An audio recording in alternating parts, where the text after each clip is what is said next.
今回はスノーミック2021グローウィングスノーセットが届いたので、開封動画とミクさんに試着してみたいと思います。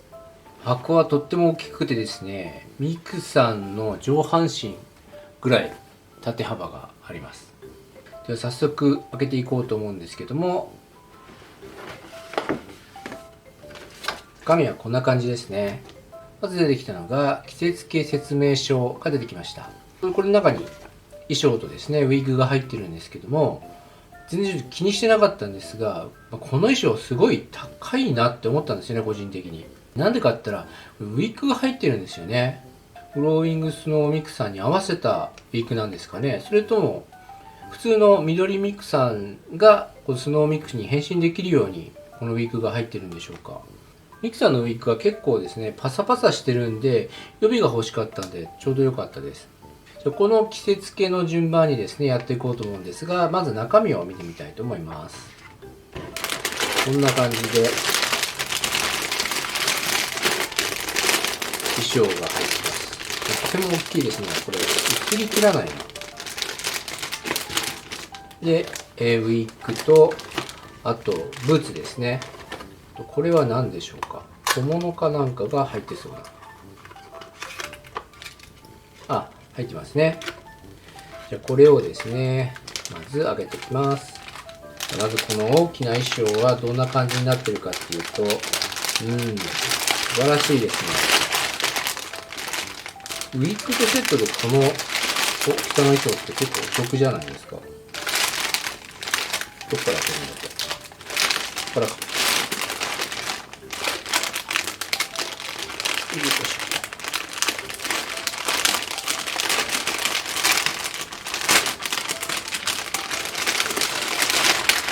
じゃあ全部出しちゃいます。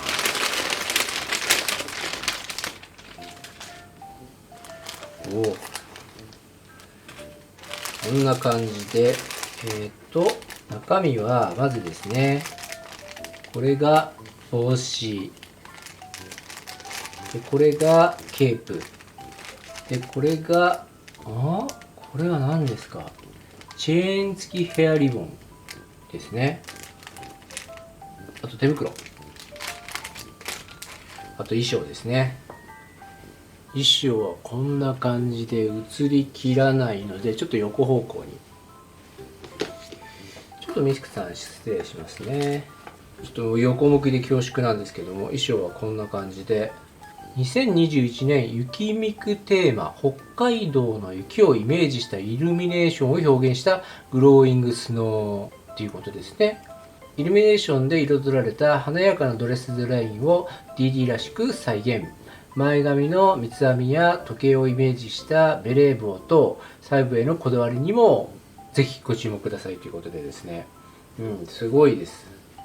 この白も綺麗ですし、ここのですねアクリルパーツ、これがイルミネーションな感じなんでしょうね。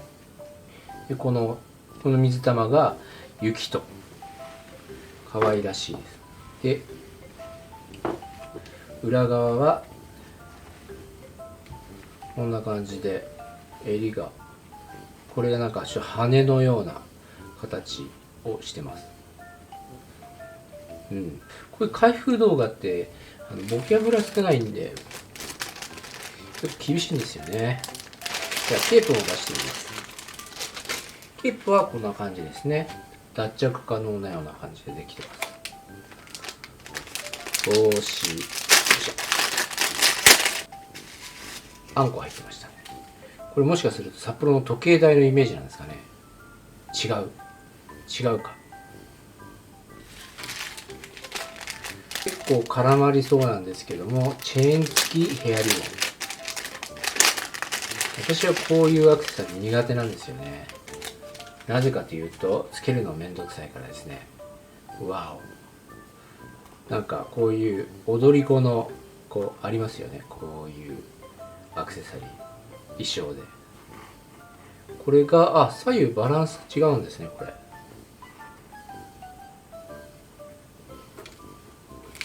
で手袋ですね。ちゃんと指が入るようになってます。でこのですねブーツも可愛いんですよ。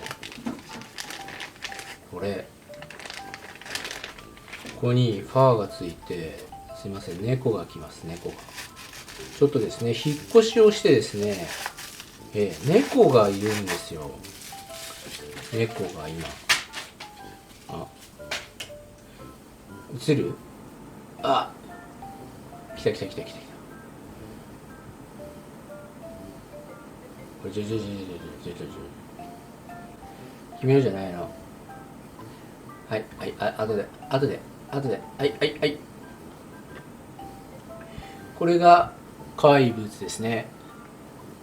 分かった。はい。で、最後に、これは何でしょう。ヘアクリップですね。C 型のヘアクリップと音符のヘアクリップがあります。これをですね、じゃあミクさんに着せていこうと思うんですけど、ちょっと後でだよ。はい。ウィッグですね。ウィッグはよく見ると三つ編みになってるところがあるみたいですね。ボクさんはここ必ず止まってますよね。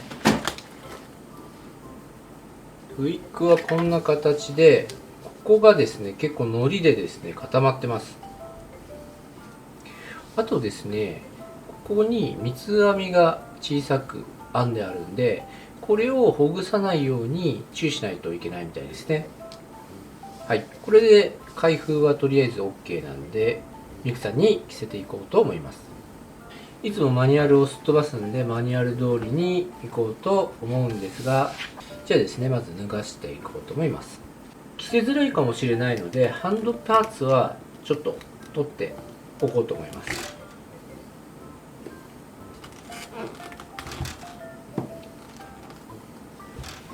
ではまずこの大きなワンピースですね、これを着せていこうと思うんですが、これの着せ方はどうやるんでしょうか。これはどうすれば、これよくわかんないんですけど、パニーが取れました。パニーがついてるんですね。ここにですねボタンがありました。スナップボタン。こうやって前を取るんですね。わかりました。なるほど。説明書にはこの部分は特に書いてないんですね。この衣装はですね、確か去年の一昨年かな、去年の年始か一昨年の年末ぐらいに注文したんですよね。で、ゆきみくさんが早く来ちゃったんですよね。で、もともとの予定は11月とか12月ぐらいだったんですけども、先にゆきみくさんが来ちゃって、この衣装がちょっと遅れちゃったんで、実質半年ぐらいの差が出ちゃったんですけど、やっと来たというか、1年ぐらい前に注文したものが来たっていうのはなんかプレゼント服っていいですよね。で、これをこれパニエ今履かしちゃったんですけど、パニエを履かせる前にこれですね、一度この衣装をですね、ここから突っ込むか、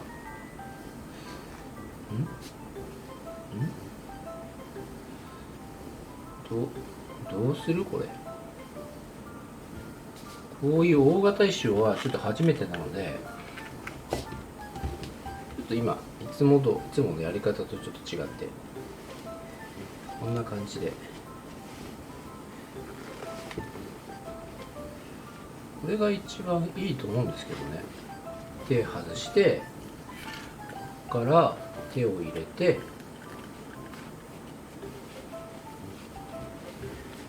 でドッキング。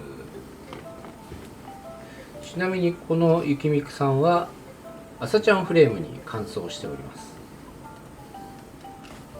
これを着させる分には別に標準フレームだろうが朝ちゃんフレームだろうが関係ないんですけど、一応ですね、よいしょ。はい、着せました。でボタンを押しますと。多分ですね、この衣装、ゆきみくさんのこの SS 胸ですか。SS 胸はゆきみくさん用ではないんですけど、結構胸周りがぴったりしてるんで、他のサイズの胸は入らないですね。ちょっとどんくさいんで、こうボタンをつけるのもですね、結構最近クロスですよね。で、この首元にですね、スナップがあるんで、これを止めます。よいしょ。はい。これでワンピースが切れたので、このパニエなんかですね、なんか磯臭い、なんか独特な匂いがしますね。私の鼻ではちょっとなんか磯臭い感じが。こんな感じでパニエをとりあえず履かせて、よいしょよいしょ。ゆきみくさんの衣装って毎年出てるんですよね、確か。違いましたっけ？なんか今年はなんかあるのかないんですかね。去年北海道のイベントも中止になっちゃって、今年もちょっと中止なんですかね。ちょっと残念ですよね。はい、これでですねパニエまでできました。で続いてですねケープですね。こちらは裏にスナップがついてました。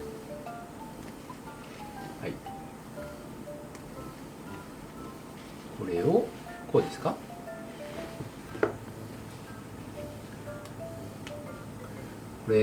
このですねスウェードっていうんですか、スウェード結構汚れるんで、ちょっと扱い慎重にしないといけないですね。私は結構雑なので、なんか真っ黒けっけになりそうな、そんな予感がします。ケープまでできました。で続いてですね手袋、左手右手どちらもないかな。これ外側どっちもいいのか。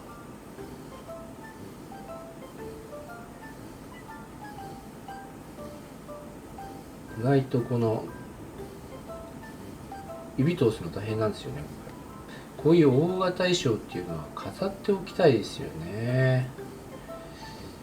部屋がおかげさまで、引っ越してですね広くなったんで、飾る場所を作ろうと思えば飾れるんですけど、置く場所っていうんですか、台座というんですか、それがないんですよ。指先の布が余りがちな感じなんですけど、よいしょ。これ着せたり脱がしたりするの大変だから、とりあえず1ヶ月ぐらいは着せたいですよね。これ作るの大変ですよね、こんな細くて。白い手袋欲しいんですよね。白い手袋、これもうつけちゃっていいですかね。よいしょよいしょ。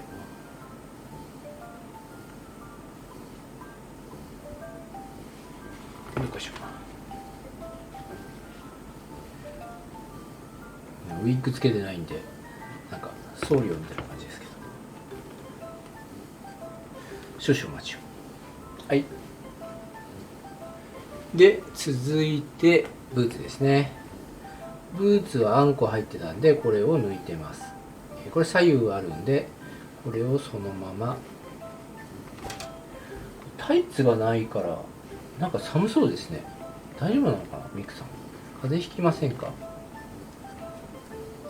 で見た目的に白いタイツとか履かせた方がなんか可愛くなる感じがしませんか？よいしょ。ギュギュッと。このファーが可愛いですよね。よいしょ。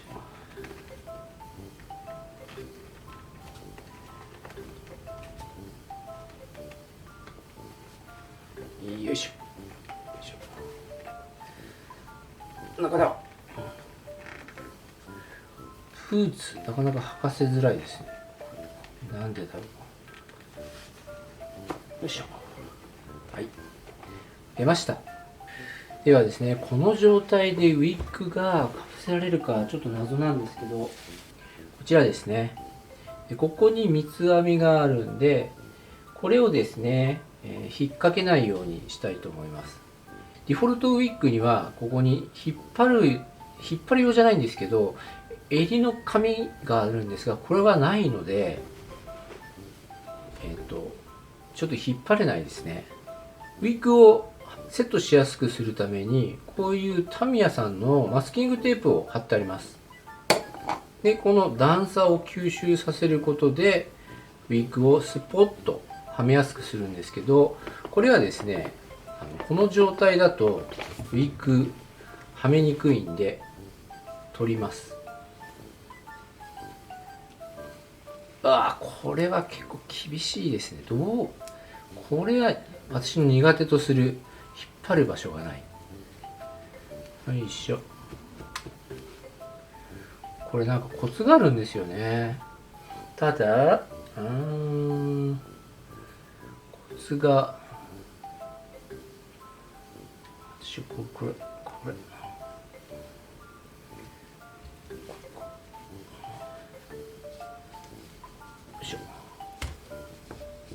結構簡単にはまりますね。手のひらでこうグーグーグーって押してると入りました。でこうなってるんで、位置ですね。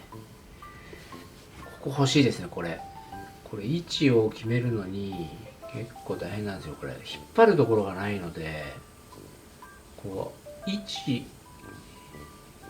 を決めるのはここのツインテールのところを触るしかないですね。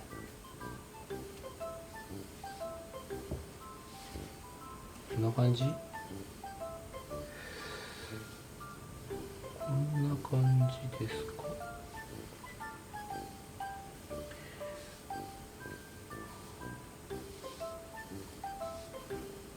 感じでいいかな。はい。じゃあこれを胴体にフェードインと。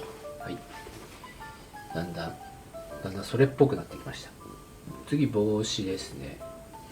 でこうかぶるので、これをちょっと立たせてみましょうか。こいしょ。多分こうなるんですよね。ここにつなぎ目がありますから、つなぎ目が前方が多分前で、帽子がずれないようにここにですねまたスナップがついていて、ポニーテールにこうくっつけるみたいですね。スナップが2個ついてるんですけど、こっち側が帽子を留めるようで、こっち側がチェーン付きのリボンを留めるスナップみたいですね。これですね、なかなかですね、こういう作業大変なんですよ。最近指が器用じゃないんで。でもゴムだからつけやすいですね、これ。よいしょ。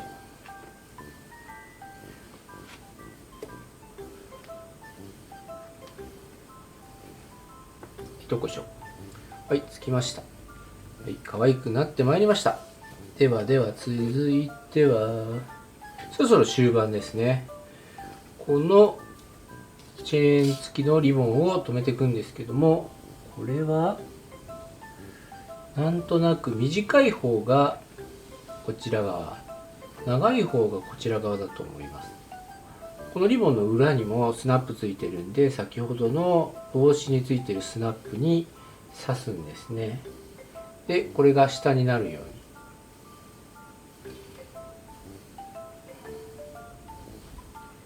ボチッと止まれ。よいしょ。よいしょ。止まりました。リボンは縦になるんですね。ミキさんおしゃれじゃないですか。でこのですねチェーンがこう輪っかになってるんで、これをこうかける。うわこれ難しいな。髪の毛を食っちゃうんで、これうわこれ丸カンの中に入っちゃった。丸缶じゃないのこれ。何缶っていうのこれ。これは大変。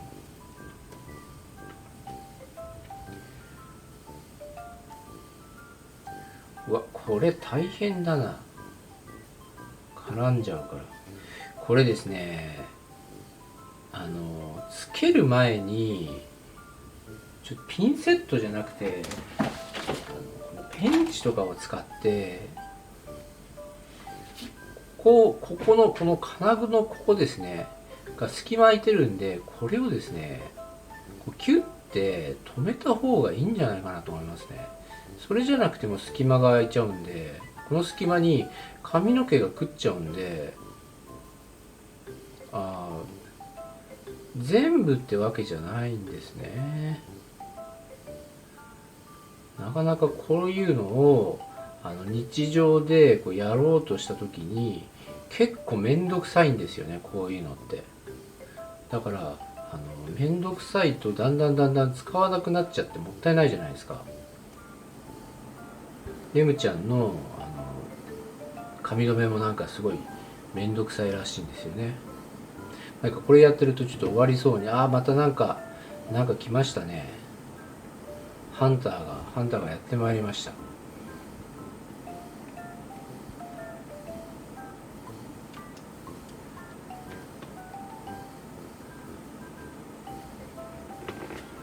あなたダメですよ。ちょっとなんか匂いするんだよね。変な匂いするんだよね。ごめんね。もう一個ですね、ここにスナップあるんで止めてみたいと思います。よいしょ。そこで居座っちゃダメでしょ。そこじゃちょっとこういうのはね、誤飲のもとですから。あなたそこにいるの？ねえ、そこにいるんですか？じゃあそのままとりあえずゲスト参加中ということで。で、最後にこのヘアクリップですね。これは特段なんか細工はなく、ただ挟むだけ。ミクさん、仰向けになってください。ここに、どこだ？ここら辺？ちょっと後でまた調節するとして、ここら辺にこの髪留めを、こんな感じ？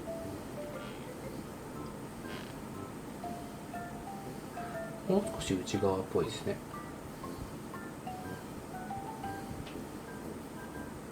よいしょ。こうやったらね、これ終わったらそんなあげるからね、待っててね。これはどこだ？これダイヤの方はここですね。こっち側で、これパッチンっていう感じじゃなくて、ただ単に挟んでるんで、ポロッと取れちゃうんで、外で着せたりする場合はちょっと注意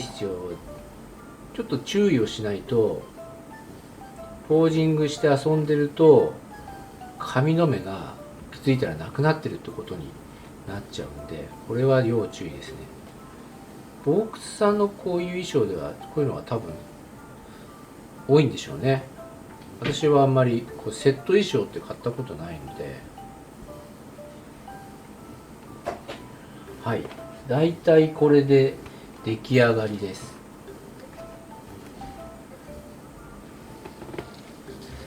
今回あんまりカメラ見てないんで、ちょっと写りがですね、いいか悪いかっていうとちょっと微妙なんですけど、こんな感じで出来上がりました。とっても可愛いですね。ひきみくさんの着替えが終わりました。こんな感じで出来上がっております。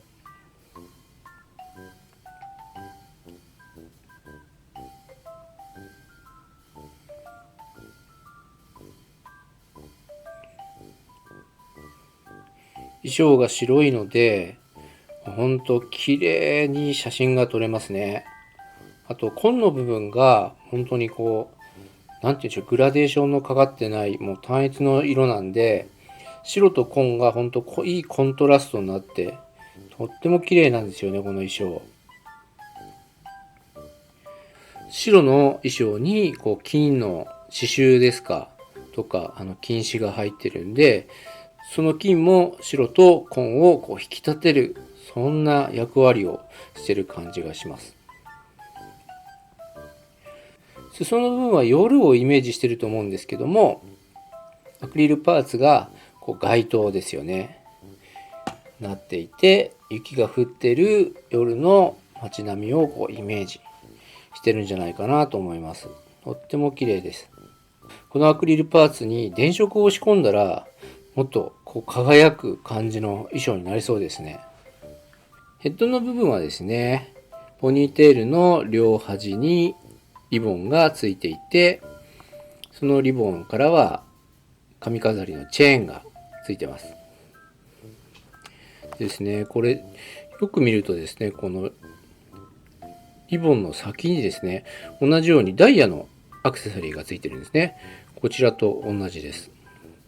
こういったところもですね、ダイヤの形をしてるんで、それで統一されてるんですね。あまり気づかなかったんですけど。ね、こっち側も同じです。